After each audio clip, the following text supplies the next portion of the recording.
नमस्कार दोस्तों, मैं तेजपाल सिंह कपूरथला। दोस्तों, इस वीडियो के शुरू में ही मैं एक निवेदन करना चाहता हूं कि इस वीडियो को अंत तक ज़रूर देखें। थोड़ा सा लंबा हो सकता है और देखते ही इस वीडियो को शेयर ज़रूर करें, क्योंकि मैं इस वीडियो में ऐसे कुछ लोगों के जवाब देने जा रहा हूं जो अभी भी डॉक्टर विश्वरूप राय चौधरी जी पे कुछ सवाल उठा रहे हैं। हालांकि मेरा ये मानना है कि हमें अपना काम करते रहना चाहिए। लोग खुद फैसला कर सकते हैं, लोगों पे छोड़ देना चाहिए कौन सही है कौन गलत है।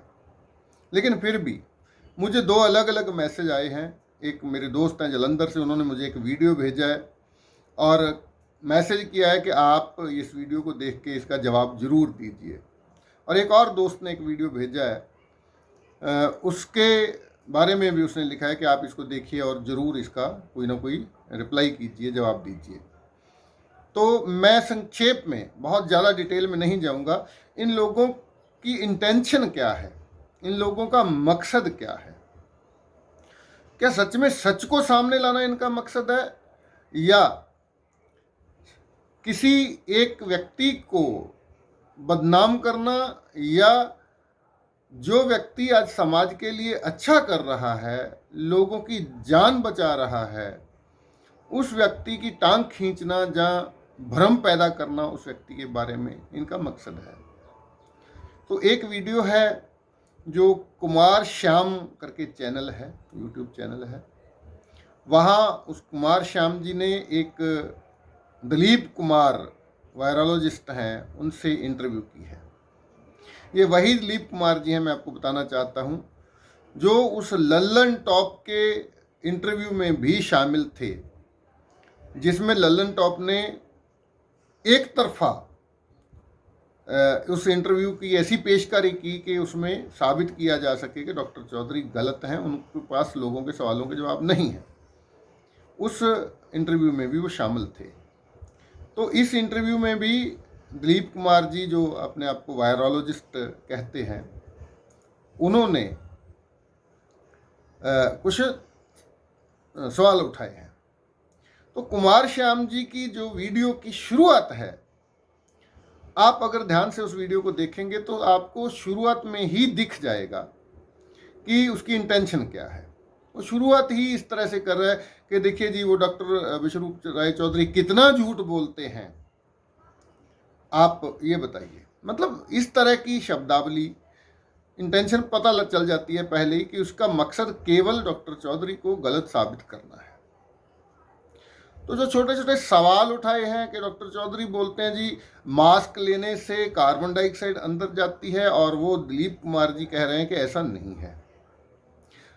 वो कह रहे हैं कि आप एक भी व्यक्ति ऐसा बताइए जो मास्क लेने से जिसका ऑक्सीजन लेवल कम हुआ हो।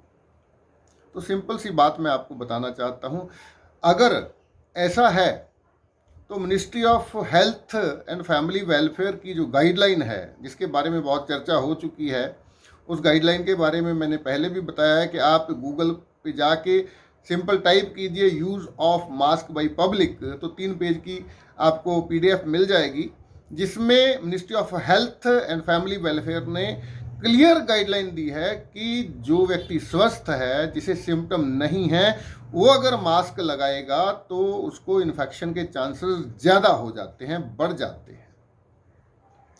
और आपने एक वीडियो में देखा होगा, दिल्ली में एक मीटिंग, एक प्रेस कॉन्फ्रेंस की थी डॉक्टर चौधरी ने। उन्होंने मंच पे बैठा के 10 लोगों पे मास्क लगा के उनका ऑक्सीमीटर उंगली पे लगा के ऑक्सीजन सैचुरेशन चेक की थी, और लगभग सभी लोगों की ऑक्सीजन का लेवल कम हुआ था मास्क लगाने से। इससे भी आगे बहुत सारे वो लोग जिनको ज़बरदस्ती, चाहे वो मेडिकल स्टाफ है, चाहे वो पुलिस डिपार्टमेंट के लोग हैं, चाहे ऐसे लोग हैं जो लगातार जिनको ड्यूटी ऐसी देनी होती है, तो उन लोगों से अगर आप बात करके देखेंगे तो वो आपको बता देंगे कि मास्क लगातार पहनने से उनको किस तरह की दिक्कतें आ रही हैं। तो केवल ये बोल देने से कि मास्क क्योंकि कपड़े का होता है, कॉटन का होता है, उसमें से एयर पास हो सकती है और उसमें से आपको ऑक्सीजन की कोई दिक्कत नहीं आ सकती। तो मास्क जो पहले ही ये बहुत चर्चा हुई है कि जिस मास्क का जो साइज होता है, वायरस का साइज उससे बहुत छोटा होता है। मास्क से अगर हवा पास हो सकती है तो वायरस उससे पास हो सकता है, तो फिर मास्क की क्या वजह है मजबूर करने की लोगों को मास्क पाने के लिए। दूसरी बात, उन्होंने सवाल किया कि डॉक्टर चौधरी बोलते हैं कि ये जी मीडिया वायरस है, ये प्रोपेगेंडा है, कोई ऐसा नहीं है। तो उसके जवाब में वो दिलीप कुमार जी ये बोलते हैं कि ऐसे नहीं है, WHO बहुत कुछ देखता है, उसके बाद जाके पेंडेमिक घोषित करता है। तो ये बात हम सब लोग जान ही चुके हैं कि WHO पहले भी झूठा साबित हो चुका है। और मैं दिलीप जी को एक चैलेंज देना चाहता हूं कि अगर आप इसे महामारी साबित कर सकते हैं तो आपको डॉक्टर तरुण कोठारी जी से संपर्क करना चाहिए, क्योंकि उन्होंने तो इनाम रखा हुआ है। अगर कोई भी साइंटिस्ट, कोई भी डॉक्टर, कोई भी नेता, कोई भी सरकार ये साबित कर सकती है कि ये एक महामारी है, तो वो 1 लाख रुपए का इनाम उन्होंने अनाउंस किया था। उसके बाद और बहुत सारे लोगों ने कई लाख का इनाम है जो वो जीत सकते हैं, ले सकते हैं। केवल बातें करने से कुछ नहीं होता है। और उसके बाद वो कुमार श्याम जी पूछते हैं कि डॉक्टर साहब बोलते हैं मैंने जी 50,000 लोगों को ठीक कर दिया, इसके बारे में आप क्या कहना चाहते हैं। तो दिलीप कुमार जी बोलते हैं कि देखिए 95% लोग तो वैसे ही घर में ठीक हो रहे हैं, तो अगर ऐसे लोगों को इन्होंने ठीक कर दिया तो क्या बड़ी बात हो गई उसमें। और डॉक्टर चौधरी तो बोल ही रहे हैं कि ये ILI है, इन्फ्लुएंजा लाइक वायरस है, इसके मरीजों को ठीक करना क्या बड़ी बात है। तो मेरा सवाल दिलीप कुमार जी से ये है कि जिस किसी बीमारी में 95% लोग अपने आप ठीक हो सकते हो, क्या उसे महामारी कहा जा सकता है? क्या उसे महामारी घोषित करना साइंटिफिक है? तो ये प्रश्न का जवाब उनको देना चाहिए। तो मेरा आपसे निवेदन है कि आप अगर इस वीडियो को शेयर करेंगे तो ज़रूर उन तक पहुंच जाएगी। और मैं ये भी बताना चाहता हूं आप लोगों को, मेरी मेडिकल की कोई पढ़ाई नहीं है, मैं कोई साइंटिस्ट नहीं हूं, मैं कोई डॉक्टर नहीं हूं, लेकिन मेरे जो एक आम इंसान में होता है, जिसको हम कॉमन सेंस बोलते हैं, वो ज़रूर है कि अगर सच में ये महामारी है, अगर सच में, मैं कुमार श्याम जी से भी ये बोलना चाहता हूँ कि आपने ये प्रश्न क्यों नहीं पूछा कि जब हमारे प्रधानमंत्री जी और गृह मंत्री जी बिना मास्क के रैलियां कर रहे थे, चुनाव रैलियां कर रहे थे, उस घटना को आप किस तरह से देखते हैं? ऐसा कोई सवाल उन्होंने नहीं पूछा। फिर RT-PCR टेस्ट के बारे में बात की उन्होंने कि ऐसा नहीं है जी, ये टेस्ट फॉल्स पॉजिटिव नहीं बताता है। उन्होंने कुछ आंकड़े पेश करने के, देखिए दिल्ली में ज़्यादा मरीज हैं तो उसकी पॉजिटिव रिपोर्ट ज़्यादा आ रही है, और कर्नाटका में कम मरीज हैं तो उसकी पॉजिटिव रिपोर्ट कम आ रही है। तो उसके बीच में जिक्र आया तंजानिया का भी। तो दिलीप कुमार जी बोल रहे हैं कि देखिए डॉक्टर चौधरी की ये बात बहुत गलत लगी है मुझे कि आप इंडिया का मुकाबला तंजानिया जैसे मुल्क से क्यों कर रहे हैं, क्या हम उसके जैसा बनना चाहते हैं? तो दिलीप कुमार जी, अगर कोई मुल्क सही डिसीजन लेता है किसी बात को लेके, तो हमें उस जैसा बनने में कोई एतराज़ नहीं होना चाहिए। तंजानिया के राष्ट्रपति ने जो फॉल्स सैंपल दिए लेबॉर्ट्री को, चाहे वो पपीते का हो, चाहे वो अनानास का हो, बकरी का हो, भेड़ का हो, उनको भी उस RT-PCR टेस्ट ने पॉजिटिव बताया। तो एक छोटा सा सवाल कुमार श्याम जी, आप दिलीप कुमार जी से पूछ सकते थे, क्या ये सही है कि RT-PCR टेस्ट पपीते, अनानास या किसी पानी के सैंपल को भी पॉजिटिव बता सकता है या नहीं? सिंपल सवाल है कि RT-PCR टेस्ट में ऐसी कोई गुंजाइश है कि वो इस तरह से पपीते का, नारियल का या पानी के सैंपल को पॉजिटिव बता सकता है? अगर हाँ, तो बहुत सारी संभावना है कि वो फॉल्स पॉजिटिव बताता है। अगर नहीं, तो कृपया इसको प्रैक्टिकली आप प्रेस को बुलाइए, आप लोगों को इकट्ठा कीजिए, पब्लिक में बिठा के ये टेस्ट करके बता दीजिए। लोगों का RT-PCR पे भरोसा हो जाएगा। केवल बातों से तो नहीं बनेगा। और उन्होंने बोला कि हमारा देश एक डेमोक्रेटिक कंट्री है।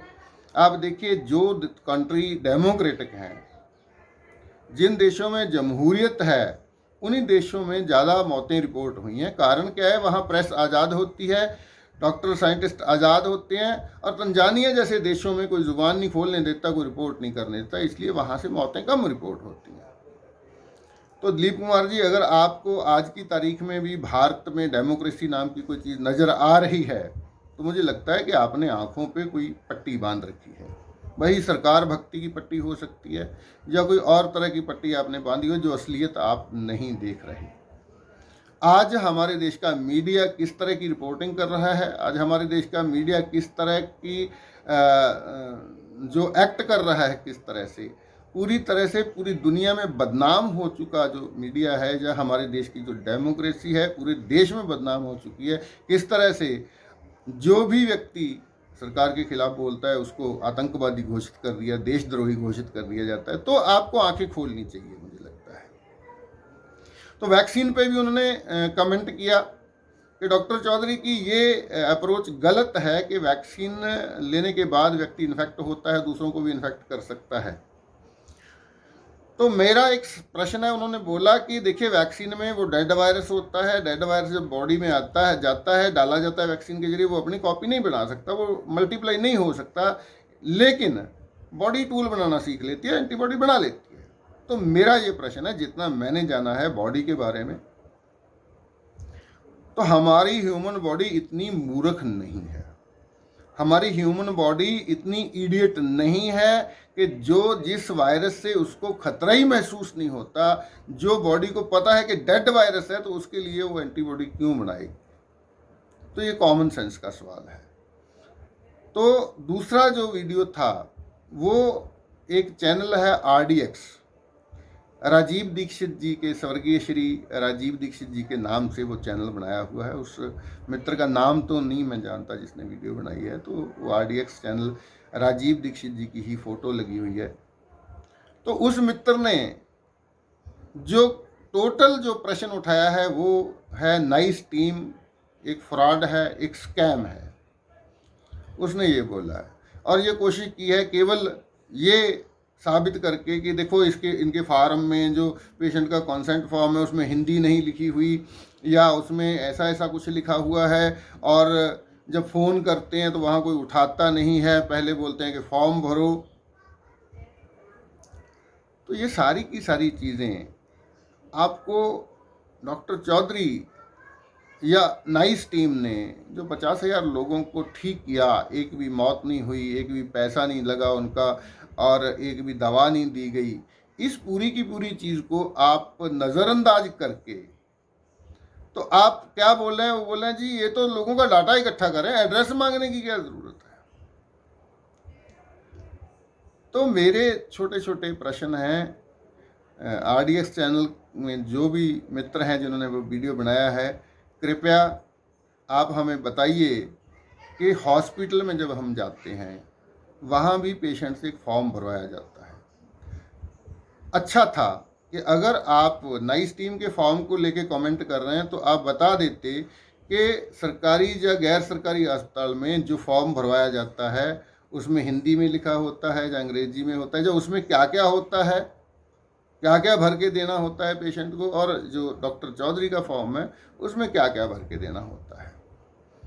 तो ऐसा नहीं है, आप सिंपल सा ट्रीटमेंट लेने भी हॉस्पिटल में जाते हैं तो पेशेंट से एक फॉर्म भरवाया जाता है, और वो भी अंग्रेजी में होता है, पेशेंट को नहीं समझ होती उसमें क्या लिखा है। तो ये सिर्फ केवल और केवल मुझे लगता है कि एक लीगल टर्म है, और इसमें उस फॉर्म में उन 50,000 लोग जिन्होंने फॉर्म भरा उनमें से कोई एक भी व्यक्ति उसके खड़ा होकर बोल दे कि इस फॉर्म का मतलब गलत इस्तेमाल किया गया है, या ये फॉर्म इसलिए भरा गया कि लोगों का डाटा चोरी किया जाए या डाटा हासिल किया जाए, तो मुझे लगता है बेसलेस बातें हैं, ऐसी बातें हैं जो एक साधारण इंसान को समझ आ जानी चाहिए।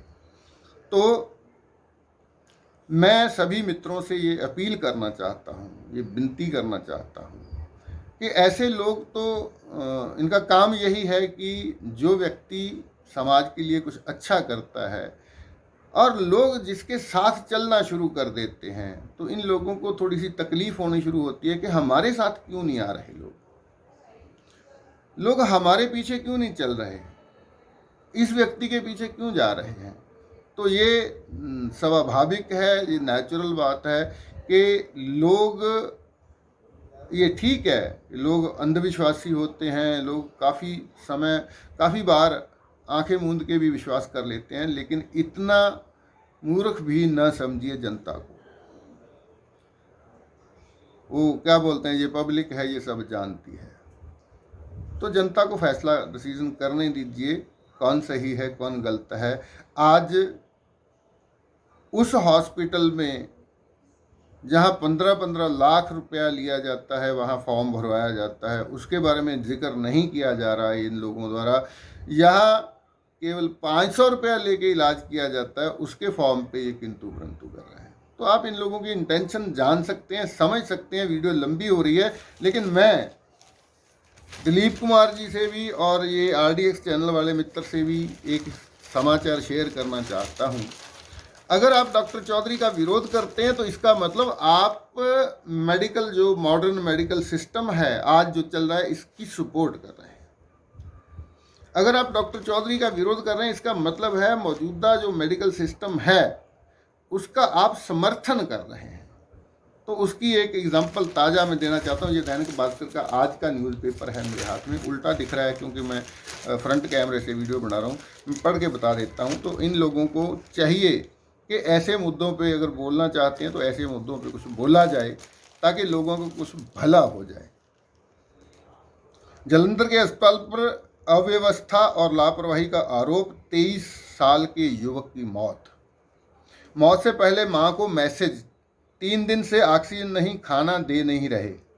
वो उस लड़के ने, 23 साल का युवक हॉस्पिटल में एडमिट हुआ।